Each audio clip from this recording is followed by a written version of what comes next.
മലയാളികൾക്ക് വീടും സ്ഥലവും വാങ്ങാന്ന് പറയുന്നത് ഒരു പ്രത്യേക സ്നേഹമാണ്, അല്ലെങ്കിൽ ഒരു ഇമോഷനാണ്. അത് മാറ്റി നിർത്തിക്കൊണ്ട് എന്തുകൊണ്ട് ഒരു ഫ്ലാറ്റ് വാങ്ങണം? അതിലെന്താണ് വേറിട്ട് നിൽക്കുന്നത്?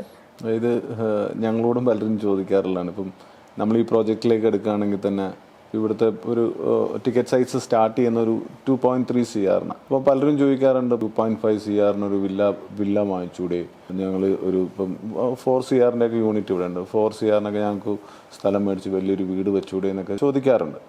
അപ്പം ഈവൻ ആസ് എ ബയ്യർ ഞാനൊരു ഫ്ലാറ്റ് വാങ്ങുന്നതിന് മുമ്പ് എൻ്റെ ഫാമിലിയും ഇതേ ക്വസ്റ്റ്യൻസ് എന്നോട് ചോദിച്ചാണ്. ഇതിനകത്തുള്ളൊരു ഡിഫറൻസ് എന്താണെന്ന് വെച്ച് കഴിഞ്ഞാൽ ലൈഫ് സ്റ്റൈലാണ് എൻറ്റയർലി ഡിഫറെൻറ്റ്. ഇപ്പം നമ്മൾ ഈ അറ്റ്ലാന്റിസ് എന്ന് പറഞ്ഞ പ്രോജക്റ്റിൽ ഞാൻ കുറേ അമ്യൂണിറ്റീസ് പറഞ്ഞു, ഓപ്പൺ സ്പേസും നമ്മൾ കുറേ സ്റ്റോറി അതിനെക്കുറിച്ച് പറഞ്ഞിട്ടുണ്ട്. ഇതേ ലൈഫ് സ്റ്റൈലുള്ള ഒരു വില്ല നമുക്ക് വാങ്ങണമെന്നുണ്ടെങ്കിൽ ഇതിൻ്റെ 3 ഇരട്ടി കാശ് കൊടുത്താൽ ഇപ്പോൾ ഒരു 2.5 CR നമുക്ക് കിട്ടുന്ന ഒരു വില്ലയിൽ കിട്ടണമെന്നുണ്ടെങ്കിൽ ഒരു 5 CR മുകളിൽ നമ്മൾ സ്പെൻഡ് ചെയ്യേണ്ടി വരും.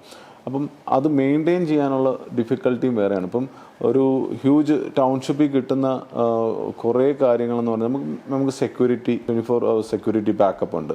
പിന്നെ നമുക്കൊരു സ്വിമ്മിംഗ് പൂള്, ഇവിടെ രണ്ട് പൂളുണ്ട്. അപ്പം നമ്മളൊരു വീട്ടിൽ സ്വിമ്മിംഗ് പൂൾ മെയിൻറ്റെയിൻ ചെയ്യുകയാണെങ്കിൽ ഇറ്റ്സ് ഡിഫിക്കൽട്ടാണ്. ഇതിൻ്റെ maintenance cost is also higher സൈഡായിരിക്കും വില്ല അല്ലെങ്കിൽ ഒരു വീട് വെക്കുന്നതിനെ കുറിച്ച് നമ്മൾ ചിന്തിക്കുകയാണെന്നുണ്ടെങ്കിൽ.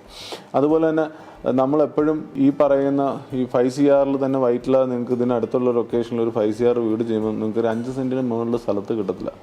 നമുക്കവിടെ എത്ര കാറ് പാർക്ക് ചെയ്യാൻ പറ്റും?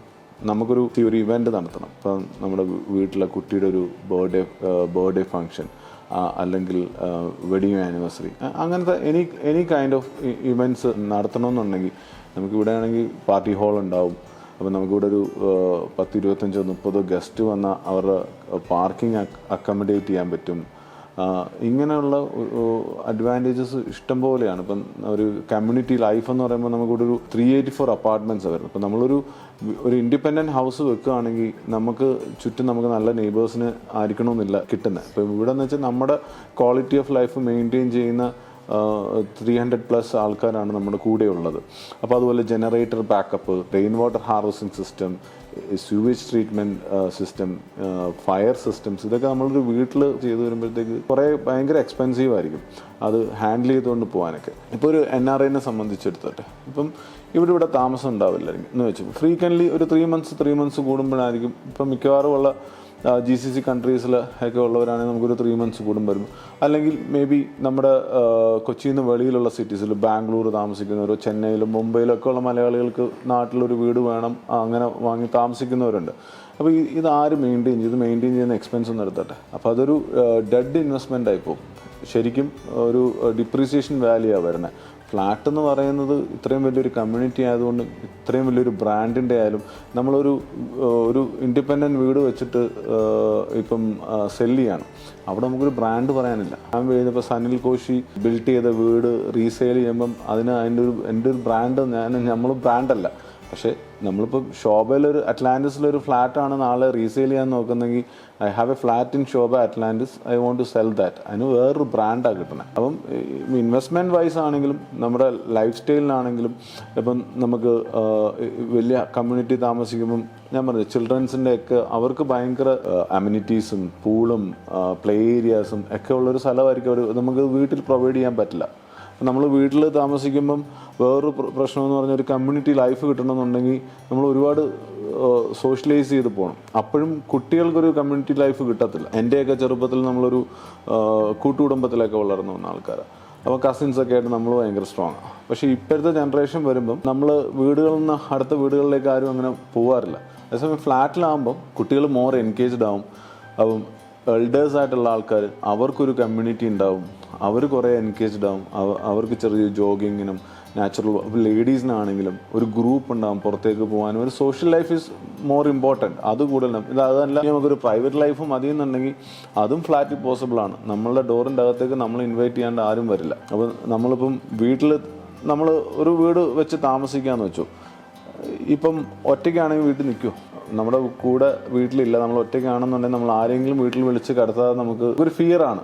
നമ്മൾ ഒറ്റയ്ക്കാണല്ലോ, ആരെങ്കിലും പുറത്തുനിന്ന് വരുമോ, ഒരു സേഫ്റ്റിയുടെ ഒരു ഇഷ്യൂ വരുന്നുണ്ട്. ഫ്ലാറ്റിലാണ് നിങ്ങൾ ഫ്രണ്ട് ഡോറ് ലോക്ക് ചെയ്യേണ്ടതെന്നേ, എന്നാൽ പോലും നിങ്ങൾക്ക് അങ്ങനത്തെ ഒരു ഇഷ്യൂസും കാര്യങ്ങളും, അത് മോർ സെക്യൂർഡ് ആണ്, മോർ അമ്യൂണിറ്റീസ് ഉണ്ട്. Life style is entirely different. നമുക്ക് ഈ ഒരു ലൈഫ് സ്റ്റൈൽ കിട്ടണമെന്ന് തന്നെ നമ്മൾ ഈ ഒരു 2.5 CR ഫ്ലാറ്റ് മേടിക്കുന്നതിൻ്റെ ഒരു 3 times എക്സ്പെൻസ് മുടക്കിയാലേ അത് ചെയ്യാൻ പറ്റുള്ളൂ. മെയിൻറ്റെയിനിങ് ചെയ്യാനുള്ള കോസ്റ്റ് കൂടുതലാണ്. അപ്പം നമ്മൾ വീട്ടിലില്ലാന്നുണ്ടെങ്കിൽ ആര് മെയിൻറ്റെയിൻ ചെയ്യും? ഇത് അറ്റ്ലീസ്റ്റ് കോമൺ ഏരിയയും കാര്യങ്ങളെല്ലാം മെയിൻറ്റെയിൻഡ് ആയിരിക്കും. പിന്നെ മെയ്ഡ് സർവീസസ്, ഇപ്പം നമ്മളൊരു വീട്ടിലാണെന്നുണ്ടെങ്കിൽ മെയ്ഡിനെ കിട്ടണമെന്നുണ്ടെങ്കിൽ പാടപ്പം, കമ്മ്യൂണിറ്റിയിലാണെന്നുണ്ടെങ്കിൽ ഷോർട്ട് ടൈമിനായിട്ടൊക്കെ മെയ്ഡിനെയൊക്കെ കിട്ടും, വീട് ജോലിക്കൊക്കെ. അങ്ങനെ അതുകൊണ്ടാണ് ഫ്ലാറ്റുകളിലേക്ക് ഇപ്പോൾ എനിക്ക് ഫ്ലാറ്റിന് പുറത്തേക്ക് മൂവ് ചെയ്ത് പോകാൻ ഇപ്പോൾ താല്പര്യമില്ല. കാരണം ഞാൻ ഈ പറയുന്ന പോയിന്റ്സൊക്കെ എനിക്ക് എറണാകുളത്ത് തന്നെ എടുത്തു കഴിഞ്ഞാൽ അതുകൊണ്ട് തന്നെയാണ് വില്ല പ്രോജക്ട്സ് വളരെ കുറവായിട്ട് ഉള്ളത്. അപ്പം ആൾക്കാർ കൂടുതൽ ഇപ്പോൾ ഇതാണ് പ്രിഫർ ചെയ്യുന്നത്. ഈ ഒരു കാരണം കൊണ്ടാണ്. ഇപ്പം നമുക്കൊരു വീട് മാത്രം ജനറേറ്റർ ബാക്കപ്പ് ഒക്കെ കൊടുത്ത് അത് മെയിൻറ്റെയിൻ ചെയ്യണം. ഇവിടെയൊക്കെ എന്ന് വെച്ചാൽ നമുക്ക് ഇപ്പോൾ ടെക്നിക്കൽ സപ്പോർട്ട് ആണെങ്കിലും അല്ല, ഇലക്ട്രീഷ്യൻ വേണം, പ്ലംബർ വേണം, ഒരു ഹ്യൂജ് കമ്മ്യൂണിറ്റി ആയിരിക്കും. അതൊക്കെ 24/7 അവൈലബിൾ ആയിരിക്കും. മറ്റേ വീടാണെങ്കിൽ ഇതെല്ലാം നമ്മൾ തന്നെ അന്വേഷിച്ച് പിടിച്ചൊക്കെ പോകണം. അതാണ് വീടിനേക്കാളും ആൾക്കാർ ഇപ്പോൾ ഫ്ലാറ്റ് പ്രിഫർ ചെയ്യാനും കാര്യം ഈ ഒരു കാരണം കൊണ്ട് തന്നെയാണ്. വില്ലാസും ഇൻഡിപെൻഡൻറ്റ് ഹൗസിനേക്കാളും കൂടുതൽ ആൾക്കാർ ഇപ്പോൾ പ്രിഫർ ചെയ്യുന്നത് ഫ്ലാറ്റ്സ് ആണ് എറണാകുളം പോലുള്ള ടൗണിൽ. Thank you so much sir, ഞങ്ങളോടൊപ്പം ഈ ഒരു സമയം ചെലവഴിച്ചതിന് ഒരുപാട് നന്ദി. താങ്ക്സ് ജസ്റ്റ് മീഡിയ ഇവിടെ വരാനും നമ്മുടെ ഡീറ്റെയിൽസ് ഒക്കെ അന്വേഷിക്കാനും ഒരു വീഡിയോ ചെയ്യുന്നതിനും ഞങ്ങളുടെ സൈഡിൽ നിന്ന് ഒരു താങ്ക്സ്.